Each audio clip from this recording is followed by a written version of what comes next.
അന്ധവിശ്വാസങ്ങൾക്കെതിരെ നവോത്ഥാന മുന്നേറ്റം കേരള നദ്വത്തുൽ മുജാഹിദീൻ സംസ്ഥാന ക്യാമ്പയിൻ ISM സന്ദേശ പ്രചരണ യാത്രയുടെ സമാപന സമ്മേളന വേദിയിൽ പ്രഭാഷണം നിർവഹിക്കാൻ ISM സംസ്ഥാന president doctor AI Abdul Majeed സ്വലാഹിയെ വളരെ സ്നേഹാദരപൂർവ്വം ക്ഷണിക്കുന്നു.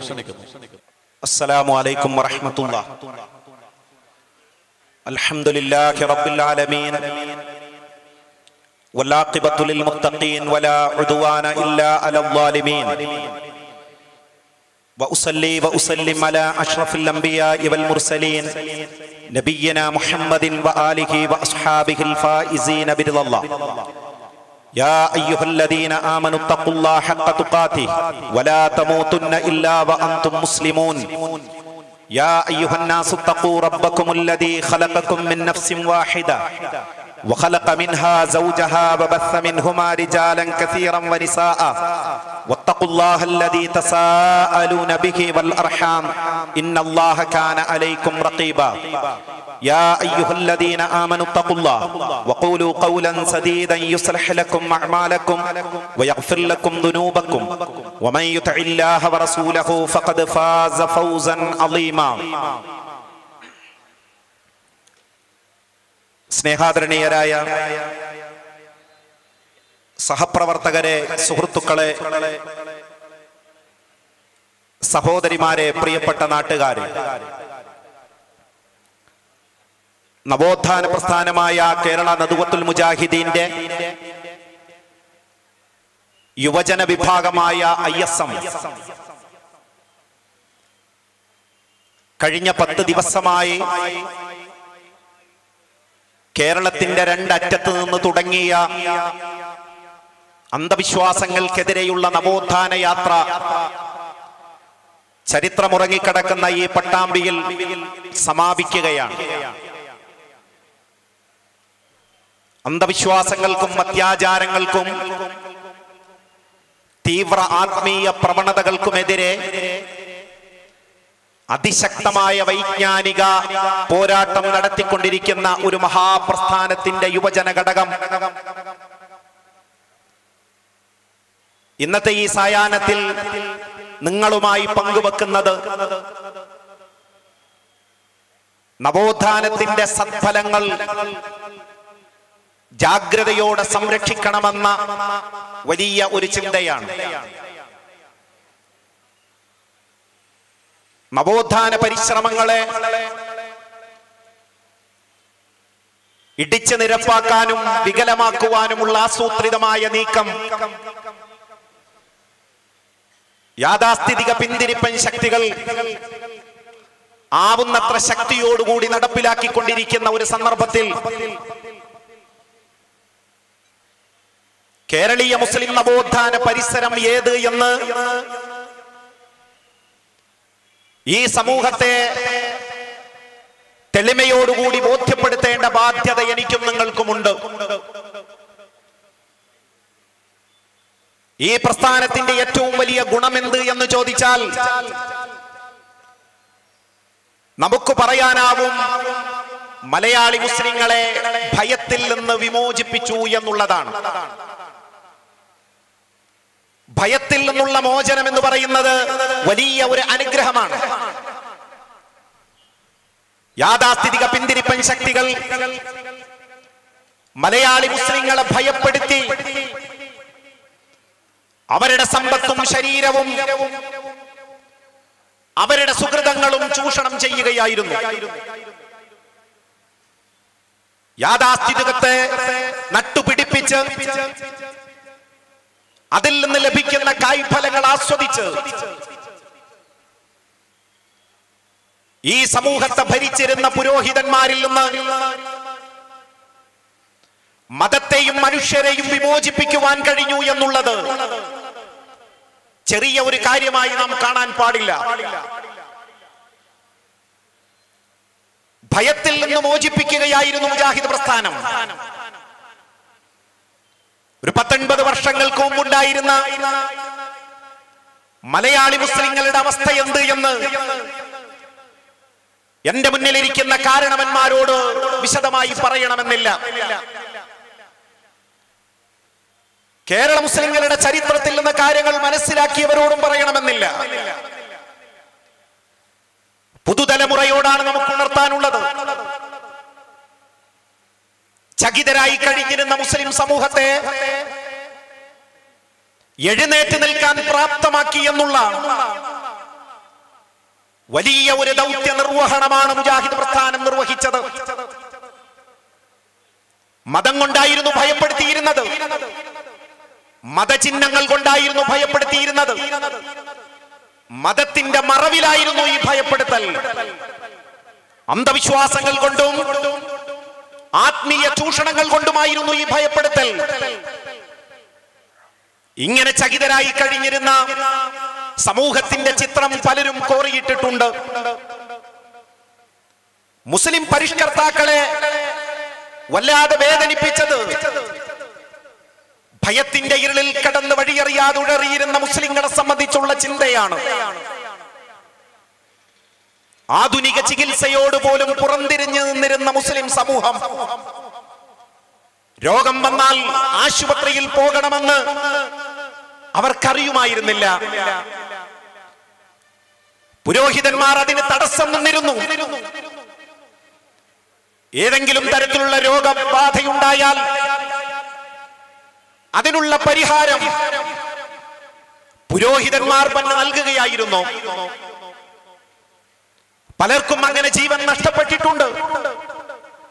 പ്രസവത്തിൽ മരിച്ച സ്ത്രീകൾ, കുഞ്ഞുങ്ങൾ ആത്മീയ ചൂഷകന്മാരുടെ കരങ്ങളിൽ അകപ്പെട്ടുകൊണ്ട് ജീവൻ നഷ്ടപ്പെട്ടവരുടെ ചരിത്രം വേദനയോടുകൂടിയല്ലാതെ വായിച്ചു തീർക്കാൻ സാധ്യമല്ല.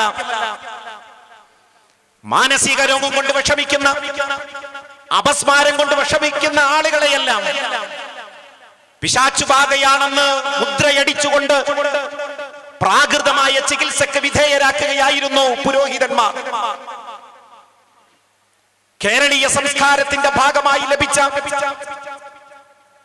ഇസ്ലാമിന്റെ ചില ചിഹ്നങ്ങൾ കൂടി ചേർത്ത അത്യാചാരങ്ങൾ പുരോഹിതന്മാർ മുസ്ലിം സമൂഹത്തിന് നേരെ പ്രയോഗിച്ചിരുന്നു. വീട് വിട്ടിറങ്ങാൻ പേടിക്കുന്ന അവസ്ഥയിലേക്ക് മനുഷ്യരെ എത്തിച്ചു. ദിവസങ്ങൾക്ക് അവർ നഹ്സ് ശകുനം കൽപ്പിച്ചു.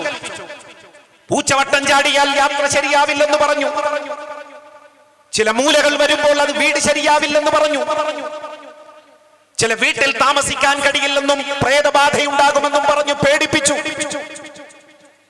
കൈത്തോടുകളിലൂടെ കുട്ടിച്ചാത്തന്മാരും അതുപോലെ പ്രേതബാധയൊഴിവാക്കിയ അവശിഷ്ടങ്ങളും നിർബാധം ഒഴുക്കപ്പെട്ടിരുന്നു. കോഴിമുട്ടയിൽ എഴുത്തും വെറ്റിലയിൽ എഴുത്തും ചുണ്ടാമ്പും വാഴയിലയും കുട്ടിച്ചാത്തന്മാരും നമ്മുടെ കൈത്തോടുകളിൽ നിറഞ്ഞു നിന്നിരുന്നു. വീടുകളിൽ നിന്ന് ആർത്തുവിളികൾ ഉണ്ടായി. സ്ത്രീകൾ ബോധം കെട്ട് വീഴുന്ന സാഹചര്യമുണ്ടായി. എല്ലാം പ്രേതബാധയായി ചിത്രീകരിച്ചു. കൂടോത്രവും മാരണവും പുതിയ ഭാവത്തിലും രൂപത്തിലുമൊക്കെ സമൂഹത്തെ ചൂഷണം ചെയ്യാൻ തുടങ്ങി. ഇങ്ങനെ ഭയപ്പെടുത്തിക്കൊണ്ട് ഒരു സമൂഹത്തിന്റെ മുഴുവൻ ക്രിയാശേഷിയെയും, ഉയരാനുള്ള ശക്തിയെയും വളരാനുള്ള കരുത്തിനെയും അമർത്തി വെച്ചിരുന്നു പുരോഹിതന്മാർ എന്നാണ് ഞാൻ പറയുന്നത്. വിദ്യാഭ്യസിക്കാൻ അവർക്ക് പോകാൻ കഴിഞ്ഞില്ല. വിദ്യാലയങ്ങളോട് പുച്ഛം വളർത്തി, ആരാധനാലയങ്ങളോട് പുച്ഛം വളർത്തി. ഇങ്ങനെ സമൂഹത്തെ എല്ലാ അർത്ഥത്തിലും പുരോഹിതന്മാർ ചൂഷണം ചെയ്യുകയായിരുന്നു. ഈ സന്ദർഭത്തിലാണ് മുസ്ലിം നവോത്ഥാന നായകർ കടന്നു വന്നുകൊണ്ട് മതം പഠിപ്പിച്ചു കൊടുത്തത്, മതത്തിന്റെ സന്ദേശങ്ങൾ അവരെ കേൾപ്പിച്ചത്. പ്രപഞ്ചനാഥനായ അല്ലാഹുവിൽ നിങ്ങൾ ഭരമേൽപ്പിക്കണം. ജീവിതത്തിൽ പരീക്ഷണം ഉണ്ടാകും. വലനബ്ലുവന്നകും മിനൽ ഖൗഫി വൽ ജൂഇ വനഖ്സിൻ മിനൽ അംവാലി വൽ അൻഫുസി വസ്സമറാത്ത് വബശ്ശിരിസ് സ്വാബിരീൻ.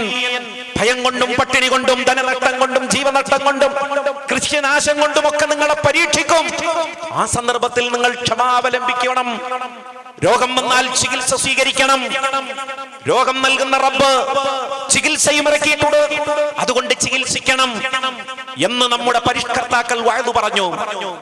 വിദ്യാർത്ഥികളെ, കൊച്ചു കുഞ്ഞുങ്ങളെ വിദ്യാലയങ്ങളിലേക്ക് അയക്കണമെന്ന് നമ്മുടെ പണ്ഡിതന്മാർ പ്രഭാഷണം നടത്തി. ഉന്നതമായ കലാലയങ്ങളിലേക്ക് നമ്മുടെ സഹോദരിമാരെ അയക്കണമെന്ന് നിരന്തരമായി സമൂഹത്തെ ബോധ്യപ്പെടുത്തി. പരിവർത്തനങ്ങൾ ഉണ്ടായി. പുരോഹിതന്മാർ നാലു ഭാഗത്തു നിന്നും ഈ പരിഷ്കർത്താക്കളെ ഇകഴ്ത്തുവാനുള്ള ശ്രമം നടത്തി. അവരെ പേന കൊണ്ടും നാവുകൊണ്ടും തളർത്തുവാനുള്ള ശ്രമം നടത്തി. അവർക്ക് മതവിരോധികൾ കൂട്ടുനിന്നു. പക്ഷേ ഈ പരിഷ്കർത്താക്കൾ അവരുടെ ധനവും അവരുടെ ആരോഗ്യവും ഈ നവോത്ഥാന വീതിയിൽ ചെലവഴിക്കുകയായിരുന്നു. മാറ്റങ്ങൾ ഉണ്ടായി. സമൂഹത്തിൽ അത്ഭുതകരമായ മാറ്റങ്ങൾ ഉണ്ടായി. ഭയത്തിൽ നിന്ന് മുസ്ലിം സമൂഹം മോചനം നേടി. നിർഭയത്വത്തോടുകൂടി അവർക്ക് സഞ്ചരിക്കാൻ സാധിക്കുന്ന സാഹചര്യമുണ്ടായി. കാരണം അവർക്ക് പിടികൂടിയിരുന്ന ഭയത്തിന്റെ കാരണം ശിർക്കായിരുന്നു. ഗുരുത്തക്കേട് തട്ടുമെന്ന് പറഞ്ഞവരെ ഭയപ്പെടുത്തുകയായിരുന്നു. ഈ നേർച്ചയെ പറ്റി പറഞ്ഞാൽ നിങ്ങൾക്ക് ഗുരുത്തക്കേട് തട്ടും, ഈ ശവകുടീരത്തെ പറ്റി പറഞ്ഞാൽ നിങ്ങൾക്ക് ഗുരുത്തക്കേട് തട്ടും, അതുപോലെ ഇന്ന ഷെയ്ഖിനെ പറ്റി പറഞ്ഞാൽ, ഇന്ന ബീവിയെ പറ്റി പറഞ്ഞാൽ നിങ്ങൾക്ക് ഗുരുത്തക്കേട് തട്ടും. മഹാനായ ഇബ്രാഹിം നബി അലൈഹി സ്വലാത്തു വസ്സലാമിനെ തന്റെ അനുയായികൾ പറഞ്ഞു ഭയപ്പെടുത്തിയതുപോലെ നിനക്ക് ഗുരുത്തക്കേട് തട്ടും, നീ ഞങ്ങളുടെ ആരാധ്യ വസ്തുക്കളെ അവഹേളിച്ചാലെന്ന് പറഞ്ഞതുപോലെ ഇവിടെയുള്ള പുരോഹിതന്മാർ നിരന്തരമായി കൊണ്ട് പരിഷ്കർത്താക്കളെയും സാധാരണക്കാരെയും ഗുരുത്തക്കേട് എന്ന കോമാളിയെ കാണിച്ചുകൊണ്ട്, കോത്താമ്പിയെ കാണിച്ചുകൊണ്ട് പേടിപ്പിക്കാൻ നോക്കി എന്നുള്ളതാണ്. ഇങ്ങനെ നമ്മുടെ സമൂഹത്തെ വീണ്ടും ഭയത്തിലേക്ക് കൂട്ടിക്കൊണ്ടുപോകുവാനുള്ള ശ്രമമുണ്ടായി. എന്നാൽ അള്ളാഹുവിന്റെ അപാരമായ അനുഗ്രഹത്താൽ അതിനെയെല്ലാം അതിജയിച്ചുകൊണ്ട് ഉന്നതമായ വിദ്യാഭ്യാസം നേടി സാംസ്കാരിക, സാമ്പത്തിക, സാമൂഹ്യ, രാഷ്ട്രീയ മേഖലകളിൽ ഭദ്രമായ മൂലധനം നേടി ഇന്ന് മുസ്ലിം സമൂഹം ജ്വലിച്ചു നിൽക്കുകയാണ്. ഏതൊരു സമൂഹത്തിന്റെ മുന്നിലും നെഞ്ചുയർത്തി നിൽക്കാൻ കഴിയുന്ന ഒരു ശക്തി ഇന്ന് മുസ്ലിം സമൂഹത്തിനുണ്ട്. അതങ്ങ് വെറുതെ കിട്ടിയതല്ല. അത് ചിലരുടെ എല്ലാം വിയർപ്പിന്റെ ഫലമായി, ചിലരെല്ലാം ചോരയൊടുക്കിയതിന്റെ ഫലമായി, ചിലരെല്ലാം കഠിനാധ്വാനം ചെയ്തതിന്റെ ഫലമായിട്ടാണ് മുസ്ലിം സമൂഹത്തിന് ഈ മൂലധനം, ഭദ്രമായ മൂലധനം അവർക്ക് ലഭിച്ചത് എന്ന് തിരിച്ചറിയുവാൻ എനിക്കും നിങ്ങൾക്കും കഴിയണം. ഇവിടെയാണ് ISM എന്നുള്ള നവോത്ഥാന പ്രസ്ഥാനത്തിന്റെ യുവജന ഘടകത്തിന് നിങ്ങളോട് പറയാനുള്ളത്. നവോത്ഥാനത്തിന്റെ ജാഗ്രതയുള്ള കാവൽക്കാരായി തീരുക എന്നുള്ളതാണ് നമ്മുടെ ഏറ്റവും വലിയ ബാധ്യത. ഇന്ന് നമ്മെ തുറച്ചു നോക്കിക്കൊണ്ടിരിക്കുന്നത് തീവ്ര ആത്മീയതയാണ്.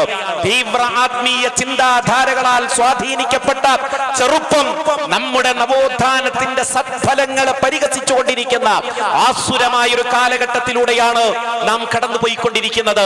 നവോത്ഥാനത്തിന്റെ സത്ഫലങ്ങൾ എവിടെയും ഉയർന്നു നിൽക്കുകയാണ്. നവോത്ഥാന നായകന്മാർക്ക് ആസ്വദിക്കാൻ കഴിയാത്ത അനുഭവങ്ങൾ നമ്മൾ ആസ്വദിച്ചുകൊണ്ടിരിക്കുകയാണ്. എവിടെ നോക്കിയാലും ഉന്നതമായ കലാലയങ്ങള്, ആ കലാലയങ്ങളിൽ നിന്ന് ഇറങ്ങി വരുന്ന തട്ടമിട്ട പെൺകുട്ടികള്, അതുപോലെ എഞ്ചിനീയറിംഗ്, മെഡിസിനിൽ ഒക്കെ വലിയ വലിയ വിജയം നേടുന്ന മുസ്ലിം സമൂഹം എല്ലാ അർത്ഥത്തിലും അവർ രാജപാതയിലൂടെ സഞ്ചരിച്ചു കൊണ്ടിരിക്കുന്നു. ഇങ്ങനെ വിജയ കുതിപ്പിലാണ് ഇന്ന് മുസ്ലിം സമൂഹം. ആ വിജയ കുതിപ്പിലുള്ള മുസ്ലിം സമൂഹത്തിന് എങ്ങനെയാണ് ഇതെല്ലാം സാധ്യമായത് എന്നുള്ള ഒരു ചിന്തയാണ് നമുക്കുണ്ടാവേണ്ടത്. അതിനെയെല്ലാം അപ്രസക്തമാക്കുന്ന വിധത്തിലാണ് തീവ്ര ആത്മീയ ചിന്താധാരകളാൽ സ്വാധീനിക്കപ്പെട്ട ആളുകൾ നമ്മുടെ സമൂഹത്തിൽ ഫിത്നയും ഫസാദും ഉണ്ടാക്കിക്കൊണ്ടിരിക്കുന്നത്. അത് നമ്മുടെ കേരളത്തിലുള്ള ഒരു പ്രതിഭാസമല്ല. ആഗോളതലത്തിൽ തന്നെയുള്ള ചലനങ്ങൾ ശ്രദ്ധിച്ചാൽ നമുക്ക് മനസ്സിലാക്കാൻ കഴിയും. തീവ്ര ആത്മീയതയുടെ വക്താക്കൾ യുദ്ധം ചെയ്തുകൊണ്ടിരിക്കുന്നത് മനുഷ്യ സൗഹൃദത്തോടാണ്, മാനവ സൗഹൃദത്തോടാണ്, മത സൗഹാർദ്ദത്തോടാണ് അവർ യുദ്ധം ചെയ്തുകൊണ്ടിരിക്കുന്നത്. മനുഷ്യരും തമ്മിലുള്ള ബന്ധം വിച്ഛേദിച്ചുകൊണ്ട് അവിടെ ആത്മീയതയുടെ തൂണുകൾ സ്ഥാപിച്ചുകൊണ്ട് മനുഷ്യർക്കിടയിൽ കൂറ്റം ഭിന്നതകൾ സൃഷ്ടിച്ചുകൊണ്ട് അതാണ് മതമെന്നുറക്കെ ആക്രോശിക്കുന്ന തീവ്ര ആത്മീയതയുടെ വക്താക്കൾക്കെതിരെ ശബ്ദിച്ചില്ല എങ്കിൽ നാം ഖേദിക്കേണ്ടി വരുമെന്നാണ് ഈ സന്ദർഭത്തിൽ എനിക്ക് ഉണർത്താനുള്ളത്. എന്താണ് കേൾക്കുന്നത്? ലോകത്തിന്റെ വിവിധ ഭാഗങ്ങളിൽ നിന്ന് മനുഷ്യ സൗഹാർദ്ദത്തിന് നേരെ കഠാരയുമായിട്ട് എഴുന്നേറ്റ് നിൽക്കുന്ന തീവ്രാത്മീയ കോലങ്ങളെയാണ് നമുക്ക് കാണാൻ കഴിയുന്നത്. ഈജിപ്ത് എന്ന് പറയുന്ന രാഷ്ട്രം, ആ ഈജിപ്തിൽ ബഹുസ്വരത നിലനിൽക്കുന്ന രാജ്യമാണ്. അറബ് രാജ്യങ്ങളിൽ 10 മില്യൺ ക്രിസ്ത്യാനികളാണ്, കോപ്റ്റ് ക്രിസ്ത്യാനികൾ ക്രിസ്ത്യാനികളാണ് ഈജിപ്തിൽ വസിച്ചുകൊണ്ടിരിക്കുന്നത്. ആ 10 മില്യൺ വരുന്ന കോപ്റ്റ് ക്രിസ്ത്യാനികളെ ഈജിപ്തിന്റെ മണ്ണിൽ നിന്ന് പടിയടച്ച് പുറത്താക്കുന്നതിന് വേണ്ടി ദായിഷ് എന്ന് പറയുന്ന ഇസ്ലാമിക് സ്റ്റേറ്റ് നിരന്തരമായി കൊണ്ടവിടെ സ്ഫോടനം നടത്തിക്കൊണ്ടിരിക്കുന്ന കാഴ്ചകൾ നാം ദൃശ്യമാധ്യമങ്ങളിലൂടെ പത്രങ്ങളിലൂടെ കണ്ടുകൊണ്ടിരിക്കുന്നു. ഈജിപ്ത് എന്ന് പറയുന്ന ദേശം എന്നും സംസ്കാരത്തിന്റെയും നാഗരികതയുടെയും കലയുടെയും ശാസ്ത്രത്തിന്റെയും രാജപാതയിലൂടെ സഞ്ചരിച്ചുകൊണ്ട് ലോകത്തിന് വലിയ വെളിച്ചം നൽകിയ ഒരു മഹാരാജ്യമാണ് നൈലിന്റെ രാജ്യം എന്ന് പറയുന്നത്, അഹ്റാമിന്റെ രാജ്യം എന്ന് പറയുന്നത്, അലക്സാൻഡ്രിയ സ്കന്ദരിയ ലൈബ്രറിയുടെ നാടെന്ന് പറയുന്നത്, കെയ്റോ പട്ടണത്തിന്റെ നാടെന്ന് പറയുന്നത് നിരവധി സംസ്കാരത്തിന്റെയും കലയുടെയും ശാസ്ത്രത്തിന്റെയും ഒക്കെ അടയാളങ്ങൾ ലോകത്തിന് സമ്മാനിച്ചതാണ്. അതിനേക്കാൾ ഉപരിയായിക്കൊണ്ട് മനുഷ്യ സൗഹാർദ്ദത്തിന്റെ മതസൗഹാർദ്ദത്തിന്റെ ഉന്നത പാഠങ്ങളാണ് എന്നും ഈജിപ്ത് ലോകത്തിന് പ്രസരിപ്പിച്ചു കൊടുത്തിട്ടുള്ളത്. അവിടുത്തെ അസ്ഹർ സമൂഹവും അവിടുത്തെ നവോത്ഥാന പ്രസ്ഥാനങ്ങളും എല്ലാം തന്നെ മനുഷ്യ സൗഹാർദ്ദത്തിന്റെ പാഠങ്ങളാണ് ലോകത്തിന് നൽകിയിട്ടുള്ളത്. അങ്ങനെയുള്ള ഈജിപ്തിനെ മതപരമായി വിച്ഛേദിക്കുക, മതപരമായി വെട്ടിമുറിക്കുവാനുള്ള ആസൂത്രിതമായ ശ്രമങ്ങളാണ് ദായിഷ് എന്ന് പറയുന്ന ഇസ്ലാമിക് സ്റ്റേറ്റ് നടത്തുന്നത്. നിങ്ങൾക്കറിയുമോ, കഴിഞ്ഞ ഈസ്റ്റർ ദിനത്തിൽ നമ്മുടെ നാട്ടിലൊക്കെ ക്രിസ്ത്യൻ പള്ളികളുണ്ടല്ലോ, അവിടെ ക്രിസ്ത്യൻ സഹോദരങ്ങൾ കുർബാനയ്ക്ക് വേണ്ടി ഈസ്റ്ററിലും ദുഃഖവെള്ളിയാഴ്ചയും പെസഹ വ്യാഴവും ഒക്കെ ആരാധനയ്ക്കായി അവർ പോകുന്ന കാഴ്ചകൾ നമ്മൾ കണ്ടു. നമ്മുടെ മനസ്സിലൊന്നും ഒരു വിദ്വേഷവും ഉണ്ടായില്ല, നമ്മുടെ മനസ്സിലൊന്നും ഒരു വെറുപ്പും ഉണ്ടായില്ല. നമുക്ക് അവരോടുള്ളത് ആശയപരമായ വെറുപ്പ് മാത്രമാണ്. മനുഷ്യരെന്ന നിലയിൽ മത സൗഹാർദ്ദത്തിന്റെ ഉന്നതമായ പാഠങ്ങൾ ഉൾക്കൊണ്ടുകൊണ്ട് ജീവിക്കുന്നവരാണ് നമ്മളെന്ന് നാം മനസ്സിലാക്കുന്നു. എന്നാൽ ഈജിപ്തിൽ ഈസ്റ്റർ ദിനത്തിൽ കുർബാന നടത്തിക്കൊണ്ടിരിക്കുന്ന കോപ്റ്റ് ക്രിസ്ത്യാനികളെ ലക്ഷ്യം വെച്ചുകൊണ്ട് IS ഭടന്മാർ ചാവേറാക്രമണം നടത്തുകയും അവിടെ ഡസൻ കണക്കിന് മനുഷ്യർ മരിച്ചു വീഴുകയും ചെയ്തു. ഇന്നോ ഇന്നലെയോ തുടങ്ങിയതല്ല, കുറച്ച് മാസങ്ങളായിക്കൊണ്ട് ഈജിപ്തിന്റെ മതസൗഹാർദ്ദം തകർക്കുന്നതിന് വേണ്ടി ദായിഷ് അഥവാ ഇസ്ലാമിക് സ്റ്റേറ്റ് IS എന്ന് പറയുന്ന കാട്ടാളന്മാർ ശ്രമിച്ചുകൊണ്ടിരിക്കുകയാണ്. ബാഗ്ദാദ് കഴിഞ്ഞപ്പോൾ അവർ ലക്ഷ്യം വെക്കുന്നത് ഈജിപ്തിനെയാണ്. നിങ്ങൾ ശ്രദ്ധിച്ചോ എന്നറിയില്ല, 2 ദിവസം മുമ്പ് ഫ്രാൻസിസ് മാർപ്പാപ്പ ഈജിപ്തിൽ സന്ദർശനം നടത്തിക്കൊണ്ടിരിക്കുകയാണ്. വർഗീയതയുടെ മുറിവുണക്കുന്നതിന് വേണ്ടി, വംശീയ ഉന്മൂലനത്തിന് വേണ്ടി ശ്രമിക്കുന്ന കാട്ടാളന്മാർ വിതച്ചിട്ടുള്ള വിഷവിത്തുകൾ തുടച്ചു നീക്കുന്നതിന് വേണ്ടി, മതസൗഹാർദ്ദത്തിന്റെ അനന്യമായ പാഠങ്ങൾ നൈലിന്റെ തീരത്ത് പ്രസരിപ്പിക്കുന്നതിന് വേണ്ടി ഫ്രാൻസിസ് മാർപ്പാപ്പ അവിടെ വലിയ സന്ദർശനം നടത്തിക്കൊണ്ടിരിക്കുന്നു. അസ്ഹർ യൂണിവേഴ്സിറ്റിയിൽ അദ്ദേഹം സന്ദർശിക്കുന്നു, അസ്ഹർ പണ്ഡിതന്മാരുമായി കൂടിയാലോചന നടത്തുന്നു, അവിടുത്തെ ഭരണാധികാരി സിസിയുമായിട്ട് ചർച്ച നടത്തുന്നു. വളരെ നിർഭയത്വത്തോടുകൂടി അദ്ദേഹം കാഹിറയുടെ കൈറോയുടെ തെരുവീതിയിലൂടെ നടക്കുന്നു, ആളുകൾക്ക് ഹസ്തദാനം നൽകുന്നു. എന്തിനു വേണ്ടിയാണ് ഇതെല്ലാം തന്നെ? ആ നാട്ടിൽ സൗഹാർദ്ദം നിലനിർത്തുന്നതിന് വേണ്ടി. ഞാൻ പറയുന്നത് തീവ്ര ആത്മീയതയുടെ അടയാളമാണ് ദായിഷ് IS എന്ന് പറയുന്ന ഇസ്ലാമിക് സ്റ്റേറ്റ് ഭീകരർ. അവർ ലോകത്തിൽ നിന്ന് ഉൽപ്പാദിപ്പിച്ചുകൊണ്ടിരിക്കുന്ന വെറുപ്പിന്റെ സന്ദേശം എത്ര കടുപ്പമുള്ളതാണ് എന്ന് എന്റെ സുഹൃത്തുക്കളെ ഞാനും നിങ്ങളും ചിന്തിക്കേണ്ടതുണ്ട്. അതിനു വേണ്ടിയാണ് ഈജിപ്ത് ഒരു ഉദാഹരണമായിട്ട് ഞാൻ പറയുന്നത്. മതപരമായിട്ടുള്ള വിഭാഗീയതയും ഉണ്ടാക്കുക എന്നുള്ളത് ഇന്ന് ISന്റെ ഏറ്റവും വലിയ ഒരു പ്രത്യേകതയാണ്. ബാഗ്ദാദ് എന്ന് പറയുന്ന നാട് ഒരു മുസൽമാനെ സംബന്ധിച്ചിടത്തോളം മറക്കാൻ കഴിയില്ല. വിജ്ഞാനത്തിന്റെയും കലയുടെയും സംസ്കാരത്തിന്റെയും ഒക്കെ നാട് ബാഗ്ദാദ് എന്ന് പറയുന്നത് ബൈത്തുൽ ഹിക്മയുടെ നാട്. യൂഫ്രട്ടീസിന്റെയും ടൈഗ്രീസ് നദിയുടെയും തീരത്തെഴുന്നേറ്റ് നിന്ന സംസ്കാരവും നാഗരികതയും മറന്നുകൊണ്ട് ഒരു ചരിത്ര വിദ്യാർത്ഥിക്ക് മുന്നോട്ട് നീങ്ങുവാൻ കഴിയില്ല. മാനവ സംസ്കൃതി എന്തെന്ന്, മാനവർക്ക് സംസ്കാരം എന്തെന്ന് പഠിപ്പിച്ചു കൊടുത്ത ഒരു നാട്. ആ നാടിനെ വെട്ടിമുറിക്കുന്നതിലും അവിടെ മതവിഭാഗീയത പടർത്തുന്നതിലും ദായിഷ് എന്ന് പറയുന്ന IS വഹിച്ചിട്ടുള്ള പങ്ക് നിഷേധിക്കാൻ കഴിയില്ല. സദ്ദാമിന്റെ പതനത്തിന് ശേഷം അവിടെ സുന്നി ഷീഈ സംഘട്ടനം നടത്തിക്കൊണ്ട് ആ സമൂഹത്തിൽ പ്രശ്നമുണ്ടാക്കുവാനാണ് IS ശ്രമിച്ചത്. എന്തിനു വേണ്ടിയായിരുന്നു? സുന്നി ലേബലിൽ വന്ന് പ്രത്യക്ഷപ്പെട്ടുകൊണ്ട് ഷിയായിസത്തിനെതിരെ അവർ വലിയ യുദ്ധമുണ്ടാക്കി.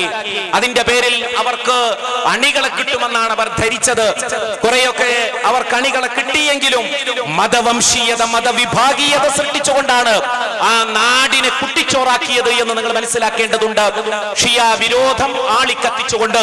അങ്ങനെയായിരുന്നുവെങ്കിൽ, ഷിയ വിരോധം ഉണ്ടാകുമായിരുന്നുവെങ്കിൽ, ലോകത്ത് ഷിയാക്കൾ ന്യൂനപക്ഷമായി കഴിയുന്ന രാജ്യമാണ് സൗദി അറേബ്യ. ഇരുഹറമുകളുടെ നാടാണത്. ലോകത്തിന്റെ ഇസ്ലാമിക നേതൃത്വം നൽകിക്കൊണ്ടിരിക്കുന്ന രാജ്യമാണ് സൗദി അറേബ്യ. അവിടുത്തെ ന്യൂനപക്ഷങ്ങളാണ് ഇസ്മായിലിയ വിഭാഗം. സൗദി അറേബ്യയിലെ നജറാനിലും അൽ ഹസയിലും ഖതീഫിലും ഒക്കെ ഇസ്മായിലിയ വിഭാഗം വസിക്കുന്നു. അവരോട് ഏതെങ്കിലും തരത്തിലുള്ള ശത്രുത ആ രാജ്യം സുന്നി രാഷ്ട്രമായ സൗദി അറേബ്യ പുലർത്തുന്നുണ്ടോ? ഇല്ല എന്ന് മാത്രമല്ല, അവിടെയുള്ള ന്യൂനപക്ഷങ്ങളായ ഷിഈ വിഭാഗത്തിന് സൈന്യത്തിലും പോലീസിലും ഉന്നത ജോലികളിലും ഒക്കെ അവർക്ക് പങ്കാളിത്തം നൽകുകയും അവരുടെ പ്രതിഷേധമില്ലാതാക്കുന്നതിന് വേണ്ടി, പൂർണ്ണമായി അവർക്ക് നീതി നൽകുന്നതിന് വേണ്ടി പ്രയത്നിച്ചുകൊണ്ടിരിക്കുകയും ചെയ്യുന്ന ഒരു രാഷ്ട്രമാണ് സൗദി അറേബ്യ എന്ന് നിങ്ങൾ മനസ്സിലാക്കേണ്ടതുണ്ട്. ഞാനിത് പറയുന്നത് തീവ്ര ആത്മീയതയുടെ അടയാളമായ IS എന്ന് പറയുന്ന ഭീകര സംഘം, കാട്ടാള സംഘം ലോകത്തിന് പഠിപ്പിച്ചു കൊടുക്കുന്നത് വിഭാഗീയതയുടെ സന്ദേശമാണ്, ഛിദ്രതയുടെ സന്ദേശമാണ്, ഭിന്നിപ്പിന്റെ സന്ദേശമാണ്. അതാണ് അവരുടെ കോലങ്ങളിലൂടെയും വാക്കുകളിലൂടെയും അവരുടെ ഇന്റർനെറ്റ് ഇടപെടലുകളിലൂടെയും എല്ലാം അവർ നടത്തിക്കൊണ്ടിരിക്കുന്നത്. നിരപരാധികളായ മനുഷ്യരെ കൊന്നു തീർക്കുകയാണ്, കലി തീർക്കുകയാണ്. അതും മുസ്ലിം രാഷ്ട്രങ്ങളിലെ നിരപരാധികളായ മനുഷ്യരെയാണ് കൊന്നൊടുക്കിക്കൊണ്ടിരിക്കുന്നത്. നിങ്ങൾക്കറിയുമോ, സിറിയയിലെ ഖാൻ ഷുയൂഖ് എന്ന് പറയുന്ന ഒരു പ്രദേശം, ഇദ്ലിബിന്റെയും ഹലബിന്റെയും അടുത്തുള്ള ഒരു പ്രദേശം, മനോഹരമായ ഒരു പ്രദേശം. ആ പ്രദേശത്ത് ഷിയാക്കള് അവിടെയുള്ള ചെറുപ്പക്കാരെ മുഴുവൻ രാസായുധം പ്രയോഗിച്ചുകൊണ്ട് കൊന്നൊടുക്കുന്ന കാഴ്ചകളാണ് കഴിഞ്ഞ ദിവസം നമുക്ക് വായിക്കാൻ കഴിഞ്ഞിട്ടുള്ളത്. IS ഭടന്മാർ മറ്റു ഭാഗങ്ങളിൽ നിരന്തരമായിട്ട് കുഞ്ഞുങ്ങളെ കൊന്നൊടുക്കിക്കൊണ്ടിരിക്കുന്നു, മുസ്ലിം രാജ്യങ്ങളിൽ കുഴപ്പം സൃഷ്ടിച്ചുകൊണ്ടിരിക്കുന്നു. ഇതാണ് തീവ്ര ആത്മീയതയുടെ വക്താക്കൾ ഇന്ന് ശ്രമിച്ചുകൊണ്ടിരിക്കുന്നത്. അതുകൊണ്ട് തീവ്രാത്മീയ പ്രസ്ഥാനങ്ങളുടെ ഏറ്റവും വലിയ ലക്ഷ്യം എന്ന് പറയുന്നത് നവോത്ഥാന പ്രസ്ഥാനങ്ങളാണ്. നവോത്ഥാന പ്രസ്ഥാനങ്ങളിൽ ഭിന്നിപ്പുണ്ടാക്കുക, നവോത്ഥാന പ്രസ്ഥാനങ്ങളെ ചിത്രീകരിക്കുക, നവോത്ഥാന പ്രസ്ഥാനങ്ങളെ ഇകഴ്ത്തുക. ഇതാണ് ഇന്ന് തീവ്ര ആത്മീയ ചിന്താധാരകളാൽ സ്വാധീനിക്കപ്പെട്ട ആളുകൾ ഇന്ന് ലോകത്തുടനീളം നടത്തിക്കൊണ്ടിരിക്കുന്നത് എന്നാണ് എനിക്ക് സൂചിപ്പിക്കാനുള്ളത്. എന്റെ മുജാഹിദുകളെ, നാം കേരളത്തിലാണ് ജീവിക്കുന്നത്. വിവിധ മതവിഭാഗങ്ങൾ തിങ്ങിപ്പാർത്തുന്ന ഒരു പ്രദേശത്ത് മതസൗഹാർദ്ദത്തിന്റെ അനന്യമായ പാഠങ്ങളാണ് കഴിഞ്ഞ കാലങ്ങളിൽ നമ്മൾ നൽകിയിട്ടുള്ളത്. നവോത്ഥാനത്തിന് നേതൃത്വം നൽകിയ മഹാന്മാരായ ആളുകൾ ഇവിടെയുള്ള മതവിഭാഗങ്ങളുമായി എത്ര അടുപ്പത്തിലും എത്ര ഊഷ്മളമായ ബന്ധത്തിലുമാണ് അവർ കഴിഞ്ഞിരുന്നത് എന്ന് നിങ്ങൾ പരിശോധിച്ചു നോക്കുക.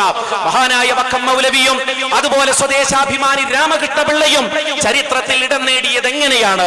സ്വദേശാഭിമാനി രാമകൃഷ്ണപിള്ളയെ ചരിത്രത്തിന് നൽകിയതാര് എന്ന് ചോദിച്ചാൽ, മലയാളികൾക്ക് നൽകിയതാര് എന്ന് ചോദിച്ചാൽ നിസ്സംശയം നമുക്ക് പറയാൻ കഴിയും, അത് വക്കം മൗലവി എന്ന നവോത്ഥാന നായകനാണ്.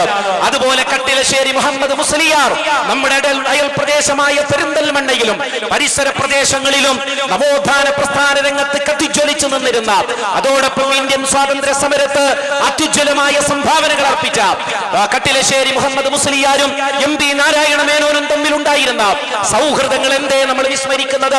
അതുപോലെ ശ്രീനാരായണ ഗുരുവുമായി കൊണ്ട്, അതുപോലെ അന്നത്തെ നവോത്ഥാന നായകന്മാരുമായി കൊണ്ട് മുസ്ലിം പരിഷ്കർത്താക്കൾ വെച്ച് പുലർത്തിയിരുന്ന ഊഷ്മളമായ ബന്ധം വിസ്മരിച്ചുകൊണ്ട് ഒരു വിദ്വേഷത്തിന്റെ ചിത്രം സമൂഹത്തിന് നൽകാൻ എനിക്കോ നിങ്ങൾക്കോ സാധ്യമല്ല. ഇവിടെ ആഘോഷങ്ങൾ ഉണ്ടാകും, മറ്റു മതസ്ഥരുടെ സംസ്കാരങ്ങൾ ഉണ്ടാകും, അതുപോലെ മറ്റു മതസ്ഥരുടെ ആചാരങ്ങളും അനുഷ്ഠാനങ്ങളും ആരാധനാലയങ്ങളും എല്ലാം ഉണ്ടാകും. അതാണ് ഇന്ത്യ എന്ന് പറയുന്നത്. ഇന്ത്യയുടെ ബഹുസ്വരത എന്ന് പറയുന്നത് നമുക്ക് മാത്രമായിട്ട് ഒരു ടാവട്ടത്തിലുള്ള പ്രദേശമുണ്ടാക്കി ഇവിടേക്ക് ഒരു മതത്തിന്റെ അനുയായിയും കടന്നു വരാൻ പാടില്ല എന്നാക്രോശിക്കുന്നതാണ് ഇന്ന് IS നടത്തിക്കൊണ്ടിരിക്കുന്നത്. എന്താ IS പറഞ്ഞുകൊണ്ടിരിക്കുന്നത്? ഭീകരവാദികൾക്കെല്ലാം ഒരു രാഷ്ട്രം, ലോകത്തുള്ള ഭീകരവാദികൾക്കെല്ലാം ഒരു രാഷ്ട്രം, അല്ലെങ്കിലോ എല്ലാ രാഷ്ട്രത്തിലും തീവ്രവാദത്തിന്റെയും ഭീകരവാദത്തിന്റെയും വിത്തുകൾ ഞങ്ങൾ പാകും. രണ്ട് കാര്യമാണ് അവർ ലോകത്തോട് പറഞ്ഞുകൊണ്ടിരിക്കുന്നത്. ഒന്ന്, ഭീകരവാദികൾക്കെല്ലാം തന്നെ സിറിയയുടെയും ഇറാഖിന്റെയും താവട്ടത്തിലുള്ള പ്രദേശത്ത് ഒരു രാഷ്ട്രം, അല്ലെങ്കിൽ ഞങ്ങൾ എല്ലാ രാഷ്ട്രത്തിലും തീവ്രവാദത്തിനും ഭീകരവാദത്തിനും വിത്തുപാകും. ഇതല്ലേ IS പറഞ്ഞുകൊണ്ടിരിക്കുന്നത്? അങ്ങനെയെല്ലാം ആക്രോശിച്ചുകൊണ്ടിരിക്കുന്ന തീവ്ര ആത്മീയ ചിന്താധാര വെച്ച് പുലർത്തുന്ന വിഭാഗങ്ങളിൽ ആകൃഷ്ടരായിക്കൊണ്ടാണ് നമ്മുടെ ചെറുപ്പക്കാരിൽ ചിലരെല്ലാം തന്നെ രാജ്യം വിടുന്നത് എന്ന് ചിന്തിക്കുമ്പോൾ അത്ഭുതപ്പെട്ടു പോകുകയാണ്. കഴിഞ്ഞ ദിവസം പത്രങ്ങളിൽ വായിക്കുകയുണ്ടായി, പാലക്കാട്ട് നിന്ന് അപ്രത്യക്ഷനായ ഒരു കുട്ടി അങ്ങ് അഫ്ഗാനിസ്ഥാനിൽ കൊല്ലപ്പെട്ടിട്ടുണ്ട് എന്ന്. അതിനു മുമ്പ് 2 ചെറുപ്പക്കാർ, കാസർഗോഡിലെ ചെറുപ്പക്കാർ അഫ്ഗാനിൽ ഡ്രോൺ ആക്രമണത്തിൽ കൊല്ലപ്പെട്ടു എന്ന വാർത്ത സങ്കടത്തോടുകൂടി നമ്മൾ വായിച്ചു. അവരെവിടേക്ക് പോയി, അവരെന്തിൽ ചേർന്നു എന്നൊക്കെ ഇവിടുത്തെ അന്വേഷണ ഉദ്യോഗസ്ഥരാണ് കണ്ടുപിടിക്കേണ്ടത്. പക്ഷേ ഇവിടെ മതം പോരെന്ന് പറഞ്ഞുകൊണ്ട്, പണ്ഡിതന്മാരില്ല എന്ന് പറഞ്ഞുകൊണ്ട്, ഖുർആനും ഹദീസും തിരിയുന്നവരില്ല എന്ന് പറഞ്ഞുകൊണ്ട്, നാടിനോടും കുടുംബത്തോടും കലഹിച്ചുകൊണ്ട് നാട് വിട്ട് ഒളിച്ചോടിയ ഈ ഭീരുക്കൾ എവിടെയാണ് ചെന്നുപെട്ടിരിക്കുന്നത് എന്ന് എന്റെ ചെറുപ്പക്കാർ ചിന്തിക്കേണ്ടതുണ്ട്. ഈ ചിന്ത ആപത്താണ്. ഇതുപോലുള്ള ചിന്തകൾ നമ്മുടെ ചെറുപ്പത്തിന്റെ തലയിലേക്ക് അടിച്ചു കയറ്റുവാനുള്ള ആസൂത്രിതമായ ശ്രമങ്ങൾ സോഷ്യൽ മീഡിയകളിൽ ഇരുന്നുകൊണ്ട്, ഇന്റർനെറ്റിൽ ഇരുന്നുകൊണ്ട് ചില മുഫ്തിമാർ നടത്തിക്കൊണ്ടിരിക്കുന്നു. അവിടുന്ന് കിട്ടുന്നതാണ് മതമെന്ന് ചിലരൊക്കെ തെറ്റിദ്ധരിച്ചിരിക്കുന്നു. അങ്ങ് സുഡാനിൽ നിന്നും നൈജീരിയയിൽ നിന്നും ആഫ്രിക്കൻ രാജ്യങ്ങളിൽ നിന്നുമൊക്കെ കിട്ടുന്ന അന്ധവിശ്വാസങ്ങൾ അപ്പടി വിഴുങ്ങിക്കൊണ്ട് കേരളീയ പരിസരത്തിൽ ഛർദ്ദിക്കുന്ന തീവ്രാത്മീയതയുടെ വക്താക്കളെ കയറ് ഇട്ടുപിടിക്കുവാൻ നവോത്ഥാന പ്രസ്ഥാനത്തിന്റെ ആളുകൾ തയ്യാറാവുന്നില്ല എങ്കിൽ നമ്മുടെ നവോത്ഥാന സൽഫലങ്ങളെയായിരിക്കും അവർ വിഴുങ്ങുക. അവർ മനസ്സിലാക്കേണ്ടതുണ്ട്, അറബ് രാജ്യങ്ങളിൽ നിന്ന് വരുന്നതെല്ലാം തന്നെ 100% പരിശുദ്ധ നെയ്യാണ് എന്ന് തെറ്റിദ്ധരിച്ച പലരും നമ്മുടെ സമൂഹത്തിലുണ്ട്. എവിടേക്കാ ഇതൊക്കെ വരുന്നത്? എവിടുന്നാ വരുന്നത്? ഈ ഖുറാഫാത്തിന്റെ അന്ധവിശ്വാസങ്ങളുടെ തീവ്രാത്മീയതയുടെ ഏറ്റവും വിളനിലമായ നൈജീരിയയിൽ നിന്നും സുഡാനിൽ നിന്നുമൊക്കെയാണ് ഇതുപോലുള്ള ആശയങ്ങൾ വരുന്നത്. കൂടോത്രത്തിന് പറ്റിയ ഇലകള്, അതുപോലെ പ്രേതബാധ ഒഴിവാക്കാനുള്ള പ്രത്യേക രൂപങ്ങള്, പൈപ്പുകള്, അതുപോലെ തന്നെ വെള്ളമടിക്കാനുള്ള കേന്ദ്രങ്ങള്, ഇങ്ങനെ എല്ലാ ഏർപ്പാടുകളും എവിടുന്നാണ് അറബ് രാജ്യങ്ങളിലേക്ക് വരുന്നത് എന്ന് നിങ്ങൾ ചിന്തിച്ചിട്ടുള്ളത്? ഈ സുഡാനിൽ നിന്നും നൈജീരിയയിൽ നിന്നും ഒക്കെയാണ്.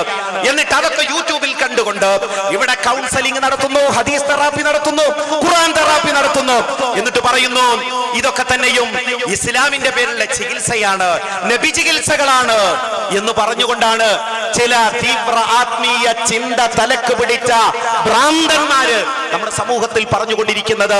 അവരുടെ കോലം കണ്ടാൽ, അവരുടെ രൂപം കണ്ടാൽ തന്നെ നിങ്ങൾക്ക് മനസ്സിലാകും മനുഷ്യരോട് ചിരിക്കാത്ത, മനുഷ്യരുമായി കൂട്ടുചേരാത്ത, ഒരു സമൂഹവുമായി കൂട്ടുചേരാത്ത, കുടുംബങ്ങളെ ചിത്രീകരിക്കുന്ന, സമൂഹത്തിൽ കുഴപ്പമുണ്ടാക്കുന്ന, എവിടെ നോക്കിയാലും പ്രശ്നകാരികളായി നിൽക്കുന്ന വിഭാഗങ്ങള്. ഈ വൈകാരിക കൂട്ടങ്ങൾ നമുക്ക് ആവശ്യമില്ല. നമുക്ക് വിവേകമുള്ള ആളുകളെയാണ് നമുക്ക് ആവശ്യം. നവോത്ഥാന പ്രസ്ഥാനത്തിന്റെ ആളുകളൊന്നും വിവേകമതികളായിരുന്നു. കാരണം ഈ പ്രസ്ഥാനത്തിന് നേതൃത്വം നൽകിയ മഹാന്മാര് അവര് വിവേകത്തിന്റെ അടയാളങ്ങളായിരുന്നു എന്ന് നമുക്ക് കാണാൻ കഴിയുന്നു. മതം എന്ന് പറഞ്ഞാൽ ഒരുതരം ആക്രാന്തവും ആക്രോശവും ഒക്കെയാണ് മതം എന്ന് തെറ്റിദ്ധരിക്കുകയാണ്. അപരന്റെ മേൽ ചാടി വീണുകൊണ്ട് സ്ഥാപിക്കുവാൻ അവൻ പണിപ്പെട്ടുകൊണ്ടിരിക്കുന്നു. തന്റെ മതബോധം മറ്റുള്ളവർക്കില്ല എങ്കിൽ അവനെ കാഫിറാക്കുവാനും, അവനെ മുശ്രിക്കാക്കുവാനും, മതം കുറഞ്ഞവനാക്കുവാനും, അവനെ ഇകഴ്ത്തുവാനും ശ്രമിച്ചുകൊണ്ടിരിക്കുന്നു. അവനവന്റെ നമസ്കാരത്തിലേക്കല്ല എന്ന് ചെറുപ്പക്കാർ നോക്കിക്കൊണ്ടിരിക്കുന്നത്, അവനവന്റെ ഡ്രസ്സിലേക്കല്ല നോക്കിക്കൊണ്ടിരിക്കുന്നത്, അവന്റെ നോമ്പിലേക്കല്ല നോക്കിക്കൊണ്ടിരിക്കുന്നത്. ചരിത്രത്തിൽ ഖവാരിജുകൾ ചെയ്തതുപോലെ മറ്റുള്ളവരുടെ ആരാധനകളിലേക്കാണ് അവർ നോക്കിക്കൊണ്ടിരിക്കുന്നത്. അവൻ എവിടെയാണ് കൈകെട്ടുന്നത്? എങ്ങനെയാണ് അവൻ തടവുന്നത്? എങ്ങനെയാണ് അവൻ നമസ്കരിക്കുന്നത്? എന്തെങ്കിലും ചെറിയ കുറവെന്തെങ്കിലും ഉണ്ടോ? ഇങ്ങനെ തഖ്വയുടെ മാപനി കൊണ്ട്, അളവുകോലുകൊണ്ട് നമ്മുടെ തഖ്വ നഷ്ടപ്പെടുത്തിക്കൊണ്ട് മറ്റുള്ളവരുടെ ആരാധനകൾ അളക്കുന്ന തീവ്രാത്മീയതയുടെ വക്താക്കൾ ഇന്ന് പലപ്പോഴും പള്ളികളിൽ പ്രത്യക്ഷപ്പെട്ടുകൊണ്ടിരിക്കുന്നു. ആരാന്റെ കാലിന് ചവിട്ടിയും ആരാന്റെ ഊരക്ക് ചവിട്ടിയും തന്റെ ഭക്തി സ്ഥാപിക്കുവാൻ വേണ്ടി ശ്രമിച്ചുകൊണ്ടിരിക്കുന്ന ഇത്തരം വിഭാഗങ്ങൾക്ക് കാര്യങ്ങൾ എന്ത് ബോധ്യപ്പെടുത്തി കൊടുക്കേണ്ടത് മുജാഹിദ് പ്രസ്ഥാനത്തിന്റെ ബാധ്യതയാണ് എന്നാണ് എനിക്ക് സൂചിപ്പിക്കാനുള്ളത്. ഇതിനിയും പറയാതിരുന്നാൽ നമ്മുടെ നാട്ടിൽ ഇത്തരം തീവ്രാത്മീയ ജീവികൾ ഇങ്ങനെ വർദ്ധിച്ചുകൊണ്ടിരിക്കും. ആളുകൾ തെറ്റിദ്ധരിക്കും, ഇതാണോ മുജാഹിദ് പ്രസ്ഥാനം? ഇതാണോ നവോത്ഥാന പ്രസ്ഥാനം? ഇതാണോ ഇവർ പഠിപ്പിച്ചത്? കാരണം ഇവർ മദ്രസ പ്രസ്ഥാനം തുടങ്ങിയവരായിരുന്നു, യതീംഖാന പ്രസ്ഥാനം തുടങ്ങിയവരായിരുന്നു, ആർട്സ് കോളേജുകൾ സ്ഥാപിച്ചവരായിരുന്നു, പെണ്ണിനെ ആരാധനാലയങ്ങളിലേക്ക് കൊണ്ടുപോയവരായിരുന്നു. ഇങ്ങനെ നവോത്ഥാനത്തിന്റെ മുന്നിൽ നടന്ന ഈ മഹാപ്രസ്ഥാനത്തിന്റെ വക്താക്കളാണോ ഇതുപോലുള്ള ചെറിയ കാര്യങ്ങൾക്ക് വേണ്ടി വഴക്കും വക്കാണവും കൂടിക്കൊണ്ടിരിക്കുന്നത്? നടത്തിക്കൊണ്ടിരിക്കുന്നത് എന്ന് ആളുകൾ ലജ്ജയോടുകൂടി ചോദിക്കുന്ന സാഹചര്യമുണ്ടാകും. അതുകൊണ്ട് എന്റെ സുഹൃത്തുക്കളെ സംബന്ധിച്ചിടത്തോളം നവോത്ഥാന ജാഗ്രത എന്നുള്ളതാണ് നമ്മെ സംബന്ധിച്ചിടത്തോളം നമുക്കിവിടെ നിർവഹിക്കാനുള്ളത് എന്നാണ് എനിക്ക് അവസാനമായിട്ട് നിങ്ങളോട് സൂചിപ്പിക്കുവാനുള്ളത്. കാരണം നമ്മുടെ സമൂഹത്തിൽ അത്തരം തീവ്ര ആത്മീയ പ്രവണതകൾ ഇങ്ങനെ കൂടിക്കൊണ്ടിരിക്കുന്നു. ഒരു ഭാഗത്ത് ഷീസവും അതുപോലെ സൂഫിസവും ഒക്കെ അതിന്റെ എല്ലാ മൂടുപടങ്ങളും അടിച്ചു വെച്ചുകൊണ്ട് ഷീസവും സൂഫിസവും കേരളീയ മുസ്ലിങ്ങളുടെ മേൽ അടിച്ചേൽപ്പിച്ച് നവോത്ഥാന ചരിത്രത്തെ വികലമാക്കുവാനുള്ള ആസൂത്രിതമായ ശ്രമങ്ങൾ നടത്തിക്കൊണ്ടിരിക്കുന്നു. കാരണം ഇന്ന് വക്കം മൗലവി എന്ന് കേൾക്കുമ്പോ, KM മൗലവി എന്ന് കേൾക്കുമ്പോ, KMCD സാഹിബ് എന്ന് കേൾക്കുമ്പോ, മുഹമ്മദ് അബ്ദുറഹിമാൻ സാഹിബ് എന്ന് കേൾക്കുമ്പോ, ഹമദാനി തങ്ങൾ എന്ന് കേൾക്കുമ്പോ, അതുപോലെ ഈ മൊയ്ദ് മൗലവി എന്ന് കേൾക്കുമ്പോ, ഒരു നവോത്ഥാന ചിന്തയുള്ള ഒരു മുസൽമാനെ സംബന്ധിച്ചിടത്തോളം അവന്റെ നെഞ്ചകം ആവേശം കൊണ്ട് തുള്ളും. എന്നാൽ ഇവിടുത്തെ അറുപിന്തിരിപ്പന്മാരെ സംബന്ധിച്ചിടത്തോളം അവര് വ്യാജ നവോത്ഥാനത്തിന്റെ വക്താക്കളാണത്രേ. ചില ആളുകളെ എഴുതുകയും പറയുകയും ചെയ്തുകൊണ്ടിരിക്കുന്നത് കേരളത്തിൽ ഒരു നവോത്ഥാനത്തിന്റെ ആവശ്യമുണ്ടായിരുന്നില്ല. വിജ്ഞാന തൃഷ്ണയുള്ള, വൈജ്ഞാനികമായി ഉയർന്നിരുന്ന, സാംസ്കാരികമായി ഉയർന്നിരുന്ന ഒരു സമൂഹമായിരുന്നു കേരളത്തിൽ ജീവിച്ചിരുന്നത്. അതുകൊണ്ട് വക്കം മൗലവിക്കോ സനാവുള്ള മക്തി തങ്ങൾക്കോ KMCD സാഹിബിനോ മുഹമ്മദ് അബ്ദുറഹിമാൻ സാഹിബിനോ ഒരു നവോത്ഥാന പ്രവർത്തനവും ഇവിടെ നടത്താൻ കഴിഞ്ഞില്ല, നടത്തേണ്ടി വന്നില്ല എന്നാണ് ഇപ്പോൾ യാഥാസ്ഥിതിക പിന്തിരിപ്പൻ ശക്തികൾ വലിയ ഉലമാ സമ്മേളനങ്ങൾ വിളിച്ചുകൂട്ടി പറഞ്ഞുകൊണ്ടിരിക്കുന്നത്. അത്തരം ഒരു സന്ദർഭത്തിലാണ് എന്റെ സഹോദരങ്ങൾ ചിന്തിക്കേണ്ടത്. സൂഫിസവും ഷീസവും ഒക്കെ പുതിയ രൂപത്തിലും ഭാവത്തിലും വന്നുകൊണ്ടിരിക്കുന്നു. ഇന്ന് സൂഫിസത്തെ കുറിച്ച് എഴുതാൻ ആളുകളുണ്ട്. 5000-വും 10,000-വും കൊടുത്താൽ ഉന്നതമായ മാസികകളിൽ ലേഖനം എഴുതി കൊടുക്കും. സൂഫിസത്തെ ന്യായീകരിച്ചുകൊണ്ട്, സൂഫി ഇസ്ലാമിന്റെ സൗന്ദര്യങ്ങൾ വർണ്ണിച്ചുകൊണ്ട്, ഷീ ഇസ്ലാമിന്റെ സൗന്ദര്യം വർണ്ണിച്ചുകൊണ്ടൊക്കെ 10,000-ഓ 20,000-ഓ ഒക്കെ കൊടുത്താൽ ഇവിടുത്തെ സാംസ്കാരിക നായകന്മാർ ലേഖനം എഴുതി കൊടുക്കുകയാണ്. എന്നിട്ട് അത് സംബന്ധമായ ചർച്ചയാണ് അന്തിച്ചർച്ചകൾ ചാനലിൽ. ഇവിടെ ഏറ്റവും വലിയ പ്രശ്നം എന്ന് പറയുന്നത് സലഫികളാണ്, മുജാഹിദുകളാണ്, അതുപോലെ നവോത്ഥാന പ്രസ്ഥാനത്തിന്റെ ആളുകളാണ് എന്ന് അന്തിച്ചർച്ചകളിൽ ഇരുന്നു കൊണ്ട് ഇത്തരം അന്തംകമ്മികൾ തട്ടിവിട്ടുകൊണ്ടിരിക്കുന്ന കാഴ്ചകൾ നമ്മൾ കണ്ടുകൊണ്ടിരിക്കുകയാണ്. ആരാ ഇതിനൊക്കെ പണം നൽകുന്നത്? യാഥാസ്ഥിതിക പിന്തിരിപ്പൻ ശക്തികള്. അവരാണ് ഇതിന് പണം നൽകിക്കൊണ്ടിരിക്കുന്നത്. സാംസ്കാരിക നായകന്മാരെ വിലക്കെടുത്തുകൊണ്ട് ചിലരെ കൊണ്ട് യൂണിവേഴ്സിറ്റികളിൽ തിസീസ് സമർപ്പിക്കുന്നു. രാജ്യത്തിന്റെ വിവിധ ഭാഗങ്ങളിലുള്ള യൂണിവേഴ്സിറ്റികളിൽ നുഴഞ്ഞു കയറിക്കൊണ്ട് സൂഫിസവും ഷീസവും ഒക്കെ വലിയ ഗവേഷണം നടത്തുന്നതിന് വേണ്ടി കുട്ടികൾക്ക് സ്കോളർഷിപ്പും ഒക്കെ നൽകിക്കൊണ്ട് അങ്ങ് കയറൂരി വിട്ടിരിക്കുകയാണ്. സാംസ്കാരിക നായകന്മാരെ വിലക്കെടുത്തിരിക്കുകയാണ്. എന്നിട്ട് മുജാഹിദ് പ്രസ്ഥാനത്തിന്റെ തലക്ക് കയറുന്നു, മുജാഹിദ് പ്രസ്ഥാനത്തിന്റെ പുറത്ത് കയറുന്നു. കേരളത്തിലെ മുസ്ലിം നവോത്ഥാനം, അതിന് ബൗദ്ധിക നേതൃത്വം നൽകിയ മുജാഹിദ് പ്രസ്ഥാനം എന്ന് പറയുന്നത് അതൊരു വേറിട്ട നവോത്ഥാന പ്രസ്ഥാനമാണ്. ഏതെങ്കിലും രാജ്യത്തെ നവോത്ഥാന പ്രവർത്തനങ്ങളുമായി അതിനെ അങ്ങ് ഒട്ടിച്ചു വെക്കേണ്ടതില്ല. ഈജിപ്തിൽ നടന്ന, സൗദി അറേബ്യയിൽ നടന്ന, യമനിലുണ്ടായ, അതുപോലെ തന്നെ വിവിധ രാജ്യങ്ങളിലുണ്ടായ നവോത്ഥാന സംരംഭങ്ങളുമായി അവിച്ഛേദ്യമായ ബന്ധം പുലർത്തുന്ന നവോത്ഥാന സംരംഭങ്ങളാണ് കേരളത്തിൽ ഉണ്ടായിട്ടുള്ളത്. പക്ഷേ ഏതെങ്കിലും നവോത്ഥാനത്തെ തൊണ്ട തൊടാതെ വിഴുങ്ങുന്ന സ്വഭാവം കേരളത്തിലെ നവോത്ഥാന നായകന്മാർ ഒരിക്കലും സ്വീകരിച്ചിരുന്നില്ല. അതുകൊണ്ട് തന്നെ ഏതെങ്കിലും രാജ്യത്തെ നവോത്ഥാന നായകന്മാർക്ക് ഏതെങ്കിലും തരത്തിലുള്ള വൈകല്യങ്ങൾ സംഭവിച്ചിട്ടുണ്ടെങ്കിൽ അത് മുജാഹിദ് പ്രസ്ഥാനത്തിന്റെ പേരിൽ വെച്ചുകെട്ടി ഉപന്യസിക്കേണ്ട ഒരു ഗതികേടിലേക്ക് യാഥാസ്ഥിക പിന്തിരിപ്പൻ ശക്തികൾ പോകാനും പാടില്ല. നമ്മളൊക്കെ നവോത്ഥാനത്തിന്റെ സൽഫലങ്ങൾ സ്വീകരിച്ചുകൊണ്ട് കേരളീയ പശ്ചാത്തലത്തിൽ നവോത്ഥാന പ്രവർത്തനങ്ങൾ നടത്തുകയാണ് ചെയ്തിട്ടുള്ളത്. ഷെയ്ഖ് ഇബ്നു തൈമിയ്യയുടെയും ഷെയ്ഖ് മുഹമ്മദ് ഇബ്നു അബ്ദുൽ വഹാബിന്റെയും ഷെയ്ഖ് മുഹമ്മദ് റഷീദ് റിളയുടെയും മുഹമ്മദ് അബ്ദുവിന്റെയും ഒക്കെ നവോത്ഥാന സംരംഭങ്ങളെ പഠിക്കുകയും അതിന്റെ സൽഫലങ്ങൾ സ്വീകരിക്കുകയും ചെയ്തുകൊണ്ടാണ് നവോത്ഥാന പ്രസ്ഥാനം മുന്നോട്ട് പോയിട്ടുള്ളത് എന്ന് കേരളത്തിന്റെ ചരിത്രം പരതുമ്പോൾ നമുക്ക് കാണാൻ കഴിയുന്ന വസ്തുതയാണ്. എന്നാൽ ഈ നവോത്ഥാന ചരിത്രമെല്ലാം നിലനിൽക്കുമ്പോൾ യാഥാസ്ഥിതിക പിന്തിരിപ്പൻ ശക്തികൾക്ക് ഇവിടെ സ്ഥാനമില്ല എന്നവർ മനസ്സിലാക്കുകയാണ്. അതുകൊണ്ട് പാഠപുസ്തകങ്ങളിൽ വക്കം മൗലവിയുടെ പേരൊന്ന് വന്നുപോയാൽ അതിൽ അസഹിഷ്ണുത കാണിച്ചുകൊണ്ട് അങ്ങ് സെക്രട്ടേറിയറ്റിലേക്ക് മാർച്ച് നടത്താൻ പോകുകയാണ്. തൗഹീദിന്റെ സന്ദേശമെങ്ങാനും പാഠപുസ്തകത്തിൽ വന്നുപോയി എന്നതിന്റെ പേരിൽ കാലിക്കറ്റ് യൂണിവേഴ്സിറ്റിയിലേക്ക് അങ്ങ് മാർച്ച് നടത്താൻ ഒരുങ്ങുകയാണ്. ഇതാണ് ചെയ്തുകൊണ്ടിരിക്കുന്നത്. സലഫി പ്രസ്ഥാനത്തിന്റെ മേൽ കുതിര കയറിക്കൊണ്ടിരിക്കുന്നു. ഷെയ്ഖ് മുഹമ്മദ് ബിൻ അബ്ദുൽ വഹാബിന്റെ പ്രവർത്തനങ്ങളെ ഭീകരതയുമായി ബന്ധപ്പെടുത്തിക്കൊണ്ട് ഇവിടെ ആഖ്യാനങ്ങൾ ഉണ്ടായിക്കൊണ്ടിരിക്കുന്നു, ഉപന്യാസങ്ങൾ ഉണ്ടായിക്കൊണ്ടിരിക്കുന്നു. അതുകൂടി നമ്മളൊന്ന് മനസ്സിലാക്കേണ്ടതുണ്ട്. അതിലെ ചതി നിങ്ങൾക്കറിയുമോ? ഖവാരിജ് ആശയക്കാരനായിരുന്ന ഹിജറ 150-ൽ മൊറോക്കോയിൽ ആഫ്രിക്കൻ രാജ്യങ്ങളിൽ വലിയ വിദ്വേഷ പ്രചാരണം നടത്തിയിരുന്ന അബ്ദുൽ വഹാബ് അബ്ദുറഹ്മാൻ റുസ്തം എന്ന് പറയുന്ന ഒരു മനുഷ്യനുണ്ട്.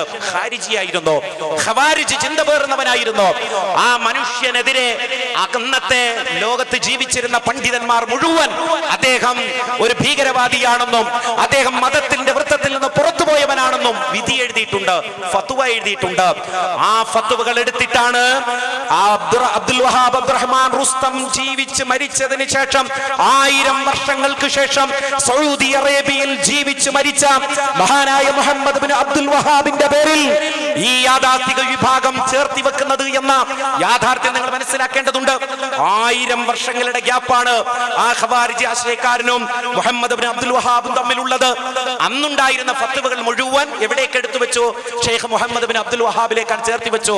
എന്നിട്ട് വഹാബിയൻ ആശയം കണ്ടില്ലേ, ഇത് കുഫറാണ്, വഹാബിയൻ ആശയം കണ്ടില്ലേ, അത് ഭീകരതയാണ് എന്നങ്ങ് പറയാൻ തുടങ്ങി. അത് സയനിസ്റ്റുകളും സാമ്രാജ്യത്വ ശക്തികളും ചരിത്ര നിർമ്മിതി നടത്തുകയും ചെയ്തു. അതിന് തുർക്കികൾ അതിന് കൂട്ടുനിൽക്കുകയും ചെയ്തു. അതൊരു രാജ്യത്തോടുള്ള വിദ്വേഷമായിരുന്നു. അത് ഇരുഹറമുകളെ സേവിക്കുന്നവരോടുള്ള ഏറ്റവും വിദ്വേഷമായിരുന്നു. അതിനെല്ലാം അവരെ പ്രേരിപ്പിച്ചത് എന്ന് കാണാൻ കഴിയും. അവിടെയാണ് ചരിത്രത്തിന്റെ ഏറ്റവും വലിയ കയ്യേറ്റം നടന്നിട്ടുള്ളത്. ഷെയ്ഖ് മുഹമ്മദ് ബിൻ അബ്ദുൽ വഹാബ് ജീവിച്ച് മരിക്കുന്നതിന്റെ 1000 വർഷങ്ങൾക്ക് മുമ്പ് മൊറോക്കോയിൽ ജീവിച്ചിരുന്ന അബ്ദുൽ വഹാബ് അബ്ദുറഹ്മാൻ റുസ്തം എന്ന് പറയുന്ന ഖാരിജിക്കെതിരെ ഉണ്ടായ ഫത്വകൾ എടുത്തുകൊണ്ടാണ് ഷെയ്ഖ് മുഹമ്മദ് അബ്ദുൽ വഹാബിനെ തികഴ്ത്താൻ നോക്കുന്നത്. അത് തന്നെയാണ് ഇന്ന് ഇവിടെ നടത്തിക്കൊണ്ടിരിക്കുന്നത്. ലോകത്ത് ആരെങ്കിലും എന്തെങ്കിലും ചെയ്താൽ അത് മുജാഹിദ് പ്രസ്ഥാനത്തിന്റെ പേർക്ക്, മുജാഹിദ് പ്രസ്ഥാനത്തിന്റെ നെറുകയിലേക്ക്, മുജാഹിദ് പ്രസ്ഥാനത്തിന്റെ മുതുകിലേക്ക് അടിച്ചു കയറ്റുന്ന യാഥാർത്ഥിക പിന്തിരിപ്പൻ ശക്തികളുടെ തനിനിറം കേരളത്തിൽ തുറന്നു കാണിക്കുകയെന്ന വലിയ ഡ്യൂട്ടിയാണ് എന്റെ സഹോദരങ്ങളെ എനിക്കും നിങ്ങൾക്കും നിർവഹിക്കാനുള്ളത്. മുജാഹിദ് പ്രസ്ഥാനം വരച്ച വരയിലൂടെ യാഥാർത്ഥിക പിന്തിരിപ്പൻ ശക്തികൾ സഞ്ചരിച്ചു കൊണ്ടിരിക്കുകയാണ്. ഒരു കാലഘട്ടത്തിൽ പെണ്ണിന് പള്ളിയിൽ പോകാൻ പാടില്ല എന്നായിരുന്നു ഇവിടെ വാഴുണ്ടായിരുന്നത്. പെണ്ണെങ്ങാനും പള്ളിയിൽ പോയാൽ അവളെ വഷളാക്കുകയായിരുന്നു സമൂഹത്തിലെ ആളുകൾ. ഇന്ന് എല്ലാ മഹല്ലുകളിലും പെണ്ണിനെ നമസ്കരിക്കുവാൻ പ്രത്യേകമായ സൗകര്യമൊരുക്കുകയാണ്. എന്നാൽ അങ്ങനെ യാഥാർത്ഥിക പിന്തിരിപ്പൻ ശക്തികളൊക്കെ കടന്നു വന്നുകൊണ്ടിരിക്കുന്ന സന്ദർഭത്തിലോ ഇവിടുത്തെ തീവ്രാത്മീയതയുടെ വക്താക്കൾ ഇപ്പോൾ ആക്രോശിച്ചു കൊണ്ടിരിക്കുന്നത് പെണ്ണിന്റെ മുഖം കെട്ടിക്കൊണ്ട് അടുക്കളയുടെ 4 ചുവരുകൾക്കുള്ളിൽ പെണ്ണിനെ തള്ളുക എന്നുള്ള ഒരു തന്ത്രമാണ് തീവ്രാത്മീയതയുടെ വക്താക്കൾ പുലർത്തിക്കൊണ്ടിരിക്കുന്നത്. പെണ്ണിനെ അങ്ങ് മുഖം കെട്ടി അവളുടെ അടുക്കളയിൽ അങ്ങ് തള്ളിവെക്കുക. അവൾ പൊതുപ്രവർത്തനങ്ങളിലേക്ക് വരാൻ പാടില്ല, ഇസ്ലാമിക പ്രബോധന രംഗത്തേക്ക് വരാൻ പാടില്ല. അങ്ങനെ അവളെ സമൂഹത്തിൽ നിന്ന് പടിയടച്ചു പിണ്ടം വെക്കുന്ന രീതിയിലേക്കാണ് തീവ്രാത്മീയതയുടെ വക്താക്കൾ നീങ്ങിക്കൊണ്ടിരിക്കുന്നത്. IS നടത്തിക്കൊണ്ടിരിക്കുന്നത് അതാണ്.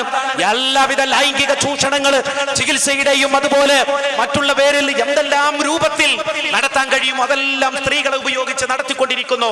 അടിമ ചന്തകൾ വരെ സൃഷ്ടിച്ചുകൊണ്ട് ലോകത്തെ ഇസ്ലാമിന് വഷളാക്കിക്കൊണ്ടിരിക്കുന്നു. അതുപോലെ യസീദി പെൺകുട്ടികളെ ഇഷ്ടം പോലെ വിനിയോഗിച്ചുകൊണ്ടിരിക്കുന്നു. ഒരു ഭാഗത്ത് അവർ അറുകൊല നടത്തിക്കൊണ്ടിരിക്കുന്നു, കിട്ടുന്ന രൂപത്തിൽ അവർ ഉപയോഗിച്ചുകൊണ്ടിരിക്കുന്നു. ഇങ്ങനെ എല്ലാം നടക്കുമ്പോഴും സ്ത്രീ വിരുദ്ധ ശബ്ദങ്ങളാണ് അവരിൽ നിന്നുണ്ടായിക്കൊണ്ടിരിക്കുന്നത്. സ്ത്രീ പിശാചിന് തുല്യമാണ് എന്നും അവൾക്ക് ആത്മാവില്ല എന്നും ചിന്തിച്ചിരുന്ന അജ്ഞാനകാലത്തിലെ മനുഷ്യരെ അത്ഭുതപ്പെടുത്തുമാർ ഇന്ന് അവൾക്ക് ആത്മാവില്ലെന്നും അവൾക്ക് ജീവനില്ലെന്നും അവൾക്കൊരു സ്വത്വമില്ലെന്നും ആക്രോശിച്ചുകൊണ്ടാണ് തീവ്രാത്മീയതയുടെ വക്താക്കൾ ഇന്ന് പ്രവർത്തിച്ചു കൊണ്ടിരിക്കുന്നത്. കേരളത്തിലും ചില അടയാളങ്ങൾ കാണാം. ചില വീടുകളിലൊക്കെ ചെന്നാൽ എല്ലായിടങ്ങളിലും ചുമരുകളുടെ തുളകളെല്ലാം തുണിയിട്ട് മൂടിയിരിക്കുന്നു. എവിടെ നോക്കിയാലും കർട്ടന് ഇരുളുകൾ സൃഷ്ടിച്ചുകൊണ്ടിരിക്കുന്നു. വെളിച്ചമുണ്ടെങ്കിൽ അതൊക്കെ തട്ടിപ്പൊട്ടിച്ചുകൊണ്ട് കൃത്രിമമായ ഇരുട്ടുകൾ സൃഷ്ടിച്ചുകൊണ്ടിരിക്കുന്നു. എന്തിനു വേണ്ടിയാണ്? കാണാതിരിക്കാൻ വേണ്ടി, വർത്തമാനം പറയാതിരിക്കാൻ വേണ്ടി, സംസാരിക്കാതിരിക്കാൻ വേണ്ടി. ഇസ്ലാം പഠിപ്പിച്ച ഒരാണും പെണ്ണും ഒറ്റയ്ക്കിരുന്നാൽ അവിടെ മൂന്നാമതായി പിശാചുണ്ട് എന്നുള്ളത് ശരിയാണ്. ലോകത്തിന്റെ പ്രവാചകൻ പഠിപ്പിച്ചതാണ്. അതൊരു മുസൽമാൻ സൃഷ്ടിക്കുകയും വേണം. എന്നാൽ രക്തബന്ധം പോലും മാനിക്കാതെ അതിനെപ്പോലും പരിഹസിച്ചുകൊണ്ട് തീവ്രയാത്മീയതയുടെ വക്താക്കൾ കുടുംബങ്ങളിൽ പുതിയ മതിൽക്കെട്ടുകൾ പണിയുമ്പോൾ അതിനെതിരെ ശബ്ദിക്കേണ്ട കാരണവന്മാർ മിണ്ടാതിരുന്നാൽ ഈ ചെറുപ്പക്കാർ നമ്മുടെ തലയിൽ കയറി മൂത്രമൊഴിക്കുന്ന സാഹചര്യം ഉണ്ടാകുമെന്നാണ് എനിക്ക് ഈ സന്ദർഭത്തിൽ എന്റെ മുജാഹിദ് പ്രവർത്തകരോട് എനിക്ക് സവിനയം സൂചിപ്പിക്കുവാനുള്ളത്. ചില ചെറുപ്പക്കാർക്കൊന്നും ഇറച്ചി പറ്റില്ല. കാരണം ആരാണെന്ന് അർത്ഥറിയില്ല. കോഴി ഇറച്ചി തിന്നില്ല. ആരാണെന്ന് അർത്ഥതെന്ന് അറിയില്ല. അവൻ വിഷുവിന്റെ ദിവസവും ഓണത്തിന്റെ ദിവസവും വീട്ടിൽ വാതിലടച്ചിരിക്കുകയാണ്. കാരണം കാഫിറീങ്ങളുടെ ആഘോഷം നടക്കുമ്പോ എനിക്ക് എന്റെ ഇസ്ലാമുമായി കൊണ്ട് ഇവിടെ ജീവിക്കാൻ കഴിയില്ല എന്ന് തെറ്റിദ്ധരിക്കുന്ന തീവ്രാത്മീയ ജീവികൾ നമ്മുടെ രാജ്യത്ത് ജീവിക്കുമ്പോ, നമ്മുടെ പരിസരങ്ങളിൽ ജീവിച്ചു കൊണ്ടിരിക്കുമ്പോ, എന്റെ മുസൽമാൻ നാം നമ്മുടെ കുട്ടികളെ പൊതുവിദ്യാലയങ്ങൾ അയച്ചുകൊണ്ട് മതസൗഹാർദ്ദത്തിന്റെ, മത സാഹോദര്യത്തിന്റെ, പരസ്പരം ഒത്തിരിക്കലിന്റെ പാഠങ്ങൾ പുതുതലമുറക്ക് നൽകണമെന്നാണ് എനിക്ക് ഈ സന്ദർഭത്തിൽ സൂചിപ്പിക്കുവാനുള്ളത്. നമ്മൾ തീർക്കുന്ന ഇരുളിന്റെ ഇരുട്ടറകളിൽ നമ്മുടെ കുഞ്ഞുങ്ങളെ വളർത്തിക്കൊണ്ട് നെറ്റിൽ നിന്ന് വിജ്ഞാനം നേടി വെറും ജങ്ക് ഫുഡുകൾ കഴിച്ച് അങ്ങനെ വളർന്നു വന്നാൽ ബ്രോയിലർ കൂട്ടങ്ങളായി മാത്രമേ അവർ നമ്മുടെ വീടുകളിൽ ഉണ്ടാകൂ. നമുക്കൊരു ഉപകാരവും ഉണ്ടാവില്ല. ചില ചെറുപ്പക്കാർ പറയാ, എനിക്ക് ഇറച്ചി കഴിക്കാൻ കഴിയില്ല, കാരണം അർത്ഥം ആരാന്നറിയില്ല, കോഴി ഇറച്ചി അർത്ഥക്കണമെന്ന് അറിയില്ല, ഒക്കെ സൂക്ഷിക്കണം. പക്ഷേ ഒരു അതിജാഗ്രത, എന്നിട്ട് അതിന് തക്കവയുടെ ഒരു ആവരണവും നൽകുന്നു. അവനിവിടെ ജോലി കിട്ടിയാലും ഇവിടെ പഠിപ്പിക്കാൻ പോകുന്നില്ല. കാരണം അവിടെ സ്റ്റാഫിൽ ടീച്ചർമാരുണ്ട്. പെൺകുട്ടികൾ പഠിക്കുന്ന സ്ഥലത്തേക്ക് എന്റെ മോനെ ഞാൻ വിടില്ല, എന്റെ മകളെ ഞാൻ വിടില്ല. അതുകൊണ്ട് അവൻ എവിടേക്കാ പോകുന്നത്? ഇവിടെ ജോലി കിട്ടിയിട്ടില്ലെങ്കിലും വേണ്ടില്ല, പട്ടിണിയായി മരിച്ചാലും വേണ്ടില്ല, ഞാൻ സൗദി അറേബ്യയിൽ ജോലി കിട്ടിയാൽ മാത്രമേ ഞാൻ അങ്ങോട്ട് പോവുകയുള്ളൂ എന്ന് ചിന്തിക്കുന്ന ചെറുപ്പക്കാര്. അങ്ങനെയുള്ള മനോവൈകല്യം തന്നെയാണ് അതിരുകൾ ഭേദിച്ചുകൊണ്ട് ഭീകര സംഘങ്ങൾ തീർക്കുന്ന ഗുഹകളിലേക്ക് പോകുവാൻ നമ്മുടെ ചെറുപ്പക്കാർക്ക് പ്രചോദനം നൽകുന്നത്. വലിയ ഒരു ആപത്താണ് സഹോദരങ്ങളെ. ചെറിയൊരു ആപത്തല്ല തീവ്രാത്മീയത എന്ന് പറയുമ്പോ. അവരുടെ വസ്ത്രവും അവരുടെ കോലവും ഒക്കെ കാണുമ്പോ അത്ഭുതപ്പെടുത്തി കളയും. ഖവാരിജികളെ സംബന്ധിച്ചും ലോകത്തിന്റെ പ്രവാചകൻ സ്വഹാബാക്കളോട് അത് തന്നെയല്ലേ പറഞ്ഞത്? സ്വഹാബാക്കളെ, നിങ്ങളുടെ നമസ്കാരവും അവരുടെ നമസ്കാരവും താരതമ്യം ചെയ്താൽ എന്റെ സ്വഹാബാക്കളെ, നിങ്ങളുടെ നമസ്കാരം ഒന്നുമല്ല. ഖവാരിജികളെ ചൂണ്ടിക്കാണിച്ചുകൊണ്ടാണ് ലോകത്തിന്റെ പ്രവാചകൻ ഈ പറഞ്ഞത്. നിങ്ങളുടെ നോമ്പും അവരുടെ നോമ്പും താരതമ്യം ചെയ്താൽ നിങ്ങളുടെ നോമ്പ് ഒന്നുമല്ല. അത്രത്തോളം വ്യാജഭക്തി പ്രകടിപ്പിക്കുന്നവരാണ് ഈ ഖവാരിജികൾ. എറിയപ്പെട്ട മൃഗത്തിൽ നിന്ന്, വേട്ടയാടപ്പെട്ട മൃഗത്തിൽ നിന്ന് അമ്പ് തുളച്ച് പുറത്തേക്ക് കിടക്കുന്നത് പോലെ അവർ ഈ മതത്തിൽ നിന്ന് പുറത്തു പോകും. ചെറുപ്പക്കാരായിരിക്കും അവർ. വിവേകശൂന്യമായ ചിന്തകൾ ഉള്ളവരായിരിക്കും അവർ, അവിവേകികളായിരിക്കും അവർ എന്ന് ലോകത്തിന്റെ പ്രവാചകൻ പറഞ്ഞു. കണ്ടതിനും കേട്ടതിനും ഒക്കെ ആളുകളെ കാഫിറാക്കുന്നവരായിരിക്കും അവർ, മുശ്രിക്കുകളാക്കുന്നവരായിരിക്കും അവർ, മുസ്ലിം ഭരണകൂടങ്ങളെ കാഫിർ മുദ്രയടിക്കുന്നവരായിരിക്കും അവർ, പ്രശ്നകാരികളായിരിക്കും, മുസ്ലിങ്ങളുടെ രക്തത്തിന് വേണ്ടി ദാഹിക്കുന്നവരായിരിക്കും, ഭിന്നതകൾ സൃഷ്ടിക്കുന്നവരായിരിക്കും. ഖവാരിജികളെന്ന് ലോകത്തിന്റെ പ്രവാചകൻ താക്കീത് നൽകിയിട്ടുണ്ടെങ്കിൽ ആ നവഖവാരിജികളാണ് തീവ്രാത്മീയ കൂട്ടങ്ങളായിക്കൊണ്ട് കേരളത്തിൽ പ്രവർത്തിച്ചുകൊണ്ടിരിക്കുന്നത്. നവോത്ഥാനത്തിന്റെ നായകന്മാർ ഉയർത്തിയ പള്ളികളിൽ കയറിക്കൊണ്ട് ഇത്തരം കോമാളിത്തങ്ങൾ കാട്ടിക്കൊണ്ടിരിക്കുന്നത്. അവരൊക്കെ കരുതി ഇതൊക്കെ അങ്ങ് അനുവദിച്ചു കൊടുക്കുന്നത് അവരുടെ ശക്തി കൊണ്ടും അവരുടെ ഈ കോമാളിത്തത്തിൽ അത്ഭുതപ്പെട്ടിട്ടുമാണ് എന്ന് അല്ല, സങ്കടം കൊണ്ടാണ്. ഈ നവോത്ഥാനത്തിന്റെ സദ്ബലങ്ങളെ വിഴുങ്ങുന്നതിലുള്ള സങ്കടം കൊണ്ടാണ്. അതുകൊണ്ട് നിങ്ങൾ ഏതെങ്കിലും കാട്ടിലേക്ക് പോകുക, പർണശാലയിലേക്ക് പോകുക, ഇവിടുന്ന് സമൂഹത്തിൽ നിങ്ങളങ്ങ് പോവുക. കാരണം സമൂഹത്തെ നിങ്ങൾക്ക് വേണ്ടെന്ന് നിങ്ങൾ തന്നെ കർമ്മത്തിലൂടെ പറഞ്ഞുകൊണ്ടിരിക്കുന്നു. ഇതാണ് തീവ്രാത്മീയതയുടെ ഏറ്റവും വലിയ ഗതികേട് എന്ന് പറയുന്നത്. കാര്യമായിട്ടുള്ള ചർച്ച കൂടോത്രത്തെ കുറിച്ചാണ്, അതുപോലെ പ്രായബാധയെ കുറിച്ചാണ് കാര്യമായിട്ടുള്ള ചർച്ച എന്ന് പറയുന്നത്. ഇസ്ലാമിന്റെ അടിസ്ഥാന പ്രമാണങ്ങളിൽ യാതൊരു വിവരവുമില്ലാതെ ചില സാങ്കേതിക പദങ്ങൾ നാവിലിട്ട് ചവച്ചും ഛർദ്ദിച്ചുകൊണ്ടും സമൂഹത്തിൽ ഫിത്നയുണ്ടാക്കിക്കൊണ്ട് സോഷ്യൽ മീഡിയകളിൽ ഇരുന്നു കൊണ്ട് ഈ സമൂഹത്തിന് നേരെ മാലിന്യം വലിച്ചെറിയുന്ന തീവ്രാത്മീയ കൂട്ടങ്ങളെ വൈജ്ഞാനികമായി പ്രതിരോധിക്കുക എന്നതാണ് ഇനി മുജാഹിദുകളുടെ ബാധ്യത എന്ന് പറയുന്നത്. നമ്മൾ ഖുർആനും സുന്നത്തും പഠിക്കണം. ഖുർആനും സുന്നത്തും ശരിയായ സോഴ്സിൽ നിന്ന് പഠിക്കണം. ഏതെങ്കിലും ഒരു മുഫ്തിയുടെ കയ്യിൽ നിന്ന് അല്ലെങ്കിൽ ഗൂഗിൾ മുഫ്തിയുടെ കയ്യിൽ നിന്ന് എന്തെങ്കിലും അങ്ങ് കിട്ടിയിട്ട് ഇതാണ് ഇസ്ലാം എന്ന് നാളെ ഒരു പതിറ്റാണ്ട് കാലം അല്ലെങ്കിൽ പതിറ്റാണ്ടുകളോളം ഇസ്ലാം മനസ്സിലാക്കി ജീവിച്ച വാപ്പയോട് ഉമ്മയോട് പറയാ, നിങ്ങളൊക്കെ ഇപ്പൊ മുശ്രിക്കീങ്ങളാണ്, നിങ്ങളൊക്കെ കാഫിരീങ്ങളാണ്, നിങ്ങളൊന്നും മുജാഹിദുകളല്ല എന്നങ്ങ് പറഞ്ഞ് നെകളിപ്പ് കാണിക്കുകയാണ്. അത്തരക്കാർക്ക് ഖുർആനും ഹദീസും എന്തെന്ന് പഠിപ്പിച്ചു കൊടുക്കേണ്ട ബാധ്യത എന്റെ മുജാഹിദ് പ്രവർത്തകരെ നിങ്ങൾക്കും എനിക്കും ഉണ്ട് എന്നാണ് ഈ സന്ദർഭത്തിൽ എനിക്ക് സൂചിപ്പിക്കുവാനുള്ളത്. അതൊക്കെ ജനങ്ങളെ ബോധ്യപ്പെടുത്താനായിരുന്നു നവോത്ഥാന യാത്ര. അന്ധവിശ്വാസങ്ങൾക്കെതിരെ, ആത്മീയ ചൂഷണങ്ങൾക്കെതിരെ ഒരുപാട് ചൂഷണ കേന്ദ്രങ്ങളുണ്ട് ഇവിടെ. നിങ്ങൾക്കറിയോ, ആ യാഥാസ്ഥികർ പിന്തിരിപ്പന്മാർ ചൂഷണം ചെയ്യുക ശവകുടീരാരാധന കൊണ്ട്, നേർച്ചകൾ കൊണ്ട്. വലിയ വിഖ്യാതമായ പട്ടാമ്പി നേർച്ച നടക്കുന്ന പ്രദേശത്താണ് നമ്മളിത് പറയുന്നത്. നമ്മളാരെയും അധിക്ഷേപിക്കുകയൊന്നല്ല. മതത്തിന്റെ എന്ത് ബലമാണ് അല്ലെങ്കിൽ എന്ത് മാനദണ്ഡമാണ് അതിനൊക്കെ ഉള്ളത് അങ്ങ് അഴിഞ്ഞാടുകയല്ലേ ആളുകൾ ചെയ്തുകൊണ്ടിരിക്കുന്നത്. ഇങ്ങനെ നേർച്ചകളും പൂരങ്ങളും മനുഷ്യരുടെ സ്വാസ്ഥ്യവും സമാധാനവും കെടുത്തിക്കൊണ്ടിരിക്കുമ്പോ അരുതെന്ന് പറയുവാനുള്ള ആർജവം മുജാഹിദ് പ്രസ്ഥാനത്തിന്റെ യുവതയ്ക്ക് മാത്രമാണ് എന്ന് തിരിച്ചറിയുവാൻ എനിക്കും നിങ്ങൾക്കും സാധിക്കേണ്ടതുണ്ട്. ശവകുടീര പൂജ എല്ലാ സീമകളും അതിലംഘിച്ചുകൊണ്ടാണ് നമ്മുടെ സമൂഹത്തിൽ നടന്നുകൊണ്ടിരിക്കുന്നത്. ജിന്നു ബീവിമാര് നിർബാധം വാണുകൊണ്ടിരിക്കുന്നു. കോഴിക്കോട് പ്രദേശത്ത് ഒരു സ്ത്രീയുടെ മരണത്തിന് തന്നെ കാരണമായി. ആ ഹോമകുണ്ടങ്ങളിൽ നിന്ന് വലിയ നിലവിളി നാം കേട്ടുകൊണ്ടിരിക്കുന്നു. ജിന്നിറക്കലിന്റെ പേരിൽ ജീവൻ നഷ്ടപ്പെടുന്ന, എന്നിട്ടും ആളുകൾ കൂടോത്രത്തെക്കുറിച്ചും പ്രേതബാധയെക്കുറിച്ചുമാണ് ജീവിതത്തിന്റെ സിംഹഭാഗവും ചർച്ച ചെയ്യുന്നത് എന്ന് വരുമ്പോ നമ്മുടെ എല്ലാം പോഴത്തമാണ്, അല്ലെങ്കിൽ ചർച്ച ചെയ്യുന്നവരുടെ പോഴത്തമാണ് നമ്മെ അത്ഭുതപ്പെടുത്തിക്കൊണ്ടിരിക്കുന്നത്. ഇത്തരം കൂടോത്രങ്ങളിലും അതുപോലെ പ്രേതബാധ ചികിത്സയിലുമെല്ലാം അഭിരമിച്ചുകൊണ്ട് ഒരു സമൂഹം തിടം വെച്ചുകൊണ്ടിരിക്കുമ്പോ, കാട്ടുതീ പോലെ പടർന്നു പിടിച്ചുകൊണ്ടിരിക്കുമ്പോ അതിനെതിരെ ഖുർആനും സുന്നത്തും ഉയർത്തിക്കൊണ്ട് വൈജ്ഞാനിക പ്രതിരോധം തീർക്കേണ്ടവർ ഏതെങ്കിലും ചെറിയ കാര്യങ്ങളിൽ കുരുങ്ങിക്കൊണ്ട് പിറകോട്ട് നിൽക്കുന്ന സാഹചര്യം ഉണ്ടായിക്കൂടാ. എന്റെ മുജാഹിദുകളെ, നമുക്ക് വരും കാലങ്ങൾ നിർവഹിക്കാനുള്ളത് അതാണ്. അതിനു വേണ്ടിയാണ് മുജാഹിദ് പ്രസ്ഥാനം ഐക്യപ്പെട്ടിരിക്കുന്നത്, മുജാഹിദ് മനസ്സുകൾ ഒന്നായിരിക്കുന്നത്. ഞങ്ങൾ ഈ യാത്രയിൽ ഞങ്ങൾക്ക് കാണാൻ സാധിച്ച അന്ധവിശ്വാസങ്ങളുടെ കൊട്ടക്കൊത്തളങ്ങൾ അവിടങ്ങളിൽ പോയി ചെറിയ സന്ദേശമെങ്കിലും നൽകുവാൻ ISMന് സാധിച്ചു എന്ന ചാരിതാർത്ഥ്യം ഞങ്ങൾക്കുണ്ട്. ഞങ്ങളുടെ പ്രവർത്തകർ ഈ കഠിനമായ ചൂടിനെയും പ്രതികൂലമായ സാഹചര്യങ്ങളെയും വകവയ്ക്കാതെ രാപകൽ ഭേദമന്യേ ഈ സന്ദേശ പ്രചാരണവുമായി കൊണ്ട് അങ്ങ് കാസർഗോഡ് നിന്നും തിരുവനന്തപുരത്തു നിന്നും തുടങ്ങിയ ഈ പ്രയാണത്തോടൊപ്പം അവർ സഞ്ചരിക്കുകയായിരുന്നു. ഇത് അള്ളാഹുവിന്റെ പ്രീതി മാത്രം കാക്ഷിച്ചുകൊണ്ടാണ്. നമ്മുടെ കാരണവന്മാരുടെ വലിയ സപ്പോർട്ട് കിട്ടി, വലിയ പിന്തുണ കിട്ടി. ഇനിയും ആ പിന്തുണ ഉണ്ടാവേണ്ടതുണ്ട്.